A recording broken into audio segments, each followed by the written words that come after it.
Yang nggak usah telur ceplok lah. Nasi goreng ikan asin aja dulu. Bahwa program makan bergizi diperkirakan di akhir Desember ini akan membentuk 19.000 SPPG, dan itu menyangkut 70% penerima manfaat, dan insya Allah akan menggunakan seluruh anggaran yang ada yang sudah diberikan kepada Badan Gizi Nasional. Ada hal yang baik menurut saya terjadi di masyarakat. Salah satu contohnya di Lumajang, Pak. Jadi ketika SPPG harus berdiri dan tidak bisa didirikan karena ada kandang kambing, akhirnya masyarakat bermusyawarah, ada kandang kambing, Pak. Kandang kambing, karena SPPG tidak boleh didirikan di dekat kandang kambing, kandang hewan, dan juga tempat sampah. Masyarakat kemudian berembuk di daerah sekitar itu dan kemudian bersedia mengeluarkan biaya untuk memindahkan kandang kambing, Pak. Bukan menolak ke SPPG, karena mereka sudah tahu setiap kali SPPG berdiri maka 50 orang akan bekerja di SPPG, kemudian ada 15 supplier yang bisa memasok bahan baku, dan juga tentu saja petani, peternak, nelayan akan sangat diuntungkan dengan kehadiran SPPG. Dan perlu Pak Presiden dan Bapak Wakil Presiden ketahui, sekarang Badan Gizi bisa menstabilkan harga, Pak. Jadi kalau permintaan akan telur sama ayam terlalu tinggi, kami bisa berikan instruksi kepada SPPG agar menggunakan protein lain. Contohnya bulan ini adalah bulan ikan, maka kita anjurkan agar lebih banyak menggunakan ikan.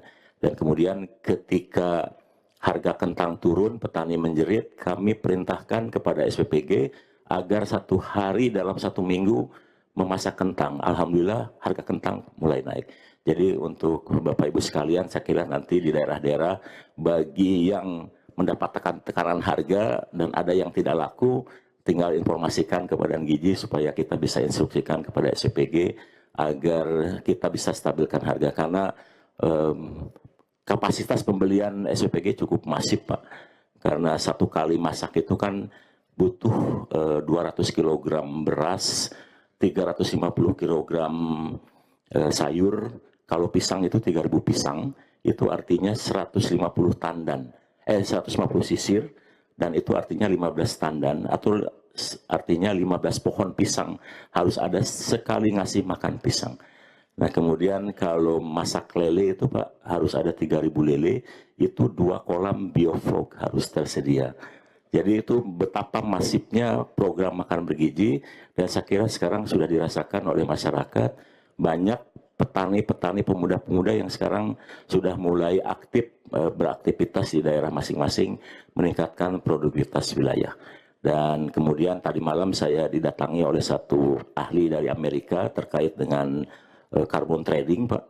Saya juga nggak nyangka ternyata pola yang dikembangkan oleh Badan Gizi terkait dengan locality, dengan ada SPPG dan kemudian ada ahli gizi di setiap SPPG, dan kemudian produknya produk lokal, kesukaan masyarakat lokal, rupanya secara ekosistem itu dinilai termasuk yang menghasilkan carbon footprint rendah, sehingga kemungkinan bisa dimonetize oleh dunia internasional terkait program di Badan Gizi Nasional karena lokalitinya tersebut. Terima kasih, Presiden.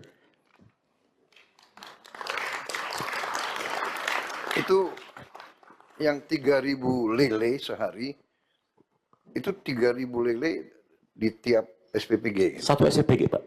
3.000 lele. 3.000 lele, itu 2 kolam bioflok, Pak. Berarti satu anak makan 1 lele. 1 lele, Pak. Ya, 1 lele. 1 lele. 1 lele, betul. Pak, kalau masak lebih bagus dari waktu saya tentara dulu. Oh iya, Pak.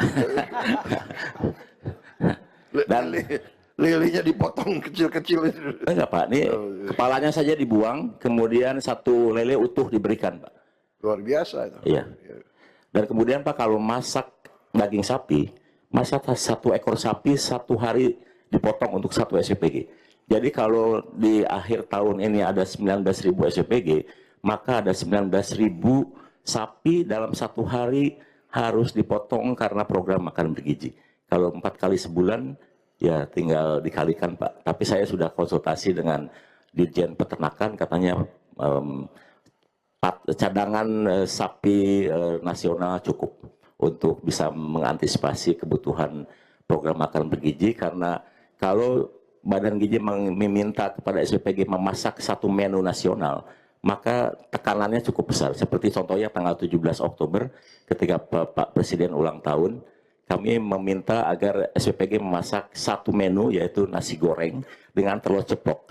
Hari itu Pak, telur terserap 2.100 ton, itu naik Rp3.000. Nanti tahun depan Pak, kalau Bapak ulang tahun, kita dengan nasi goreng telur ceplok, dibutuhkan 83 juta butir telur satu hari. Itu artinya 5.000 ton Pak. Yang nggak usah telur ceplok lah. Nasi goreng ikan asin aja. Baik, terima kasih. BGN. Ada lagi yang mau dilaporkan? Cukup Pak, terima kasih. Download Tribun X sekarang. Menghadirkan lokal menjadi Indonesia.